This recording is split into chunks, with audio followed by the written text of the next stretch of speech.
So tomorrow is 6 months from the start of Yevgeny Prigozhin's mutiny or March for Justice, as he called it. And there was an interesting article in the Wall Street Journal that discussed this today. I'm going to show you the short version from Anton Gerashenko and then the Moscow Times, just to give you a flavor of what happened. But it's really interesting to go back and answer a lot of questions about, like, why did he do it? How did he die? What actually went on here? So let's start with this. This is Anton Gerashenko. He's a very legitimate source in Twitter. Now, my name is Darren Gerdes. I'm just a professor trying to help you understand what's going on, give you context in the war in Ukraine so that you can be informed and you can be a positive voice in this information space.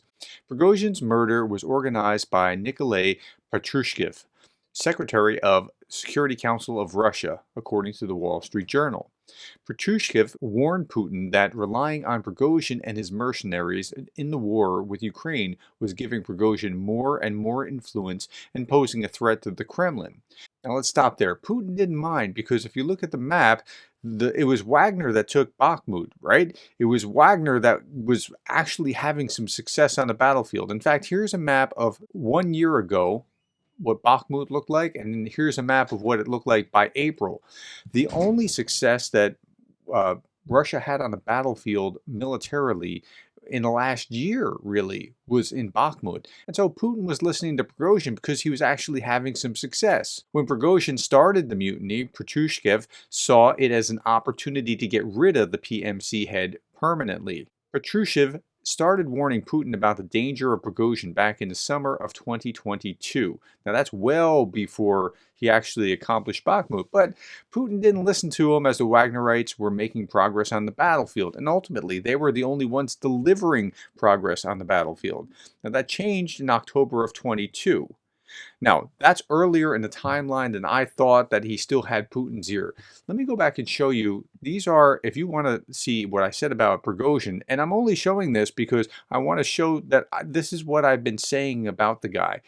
Okay? Just type in Prigozhin in search, and you'll see a lot of videos about Prigozhin.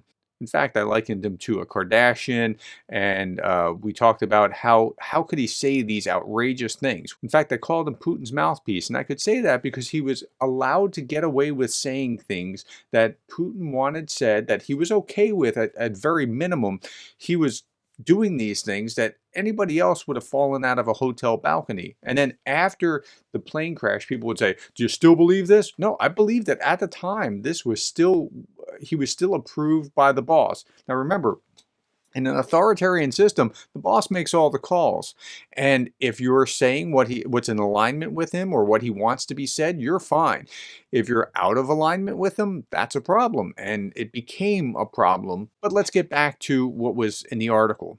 That's when Prigozhin allegedly called Putin and complained in crude terms about ammunition shortages leading to heavy casualties. The head of the Security Council felt that Prigozhin had become dangerous and no longer respected the Kremlin's authority. In fact, there was quite a bit of talk about Prigozhin potentially becoming a candidate and running against Putin. Putin ignored Prigozhin's subsequent complaints, and he did not answer any calls from the head of PMC. In June 2023, when Prigozhin started the mutiny, now stop. Remember, the battlefield map, they had taken Bakhmut by about April. By May, he was really saying some crazy things, and the mutiny happened in June. In June 2023, when Prigozhin started the mutiny, Patrushev took control. The head of the Security Council called officers sympathetic to Prigozhin and asked them to persuade the head of PMC Wagner to stop the mutiny. So he was working behind the scenes trying to tamp this down. Now, Patrushev was also looking for mediators to resolve the conflict in neighboring countries. It's like Lukashenko, who became one of these mediators. It was also the president of Kazakhstan, Tokayev. Now, why would he be reaching out to these presidents of other countries? That was always kind of a head scratcher until it clicked just now. In the case of the Russian army that could not contain the mercenaries, Kazakhstan's armed forces were supposed to help. but Tokayev refused. Now, why? Well, it's because of the CSTO. What's the CSTO? So, CSTO is this collective NATO-like organization that's not nearly as big or bad as NATO, but it's kind of like that. The Collective Security Treaty Organization is an intergovernmental military alliance in Eurasia consisting of 6 post-Soviet states: Armenia, Belarus, Kazakhstan, Kyrgyzstan, Russia, and Tajikistan. So, as you can tell from that, it's not really that impressive.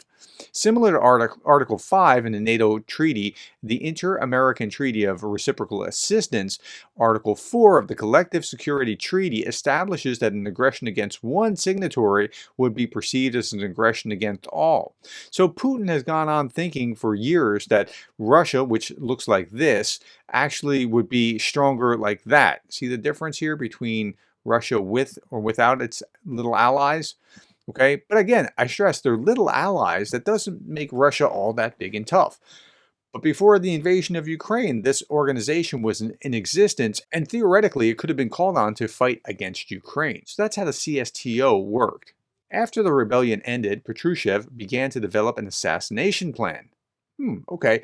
Now I got it wrong because I thought it was Putin behind the scenes, like he was just angry.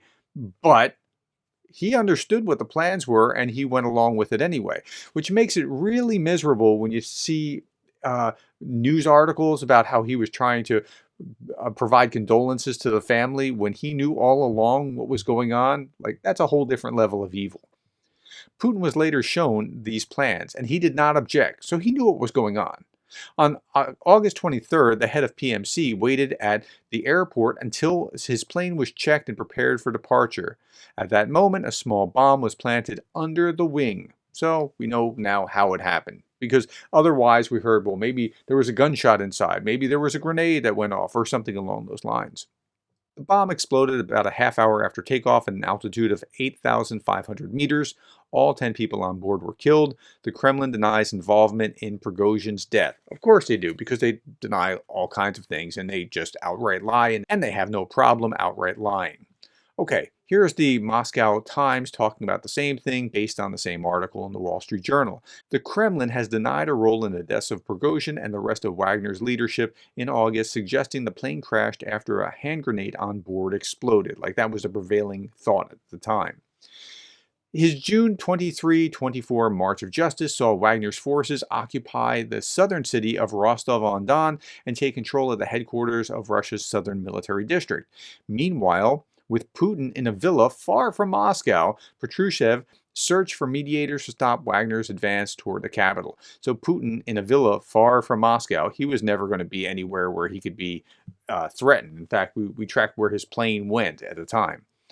You can see what Putin's plan was: to keep the dead man walking so they could continue to find out what happened. So that's why he wasn't killed immediately. They wanted the full story, according to a CIA chief in Moscow.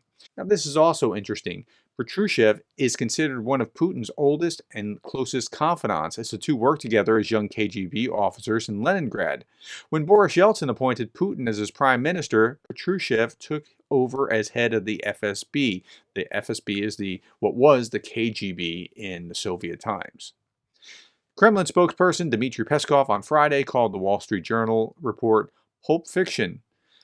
We have seen this material, but we would not like to comment on it. It's unlikely that such materials can be commented on, he said. So if Peskov is denying it, it's probably pretty sound. Okay, so that's pretty much what we know about Prigozhin. We know now how he died. We know who was behind it. We know that Putin knew what was going on behind it.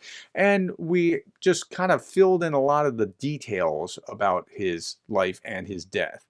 All right, tell me what you thought about that. If you want to go back to see what I said in previous videos, I stand by what I said. He could only say the kinds of things that he said if Putin was allowing him to say it. It was only when Patrushev was turning Putin away from Prigozhin that he lost favor with the boss, and bad things tend to happen like that in an authoritarian system. All right, thank you for your time. Thank you for the likes, the shares, the subscribes, and thank you for being the kind of person that cares about Ukraine.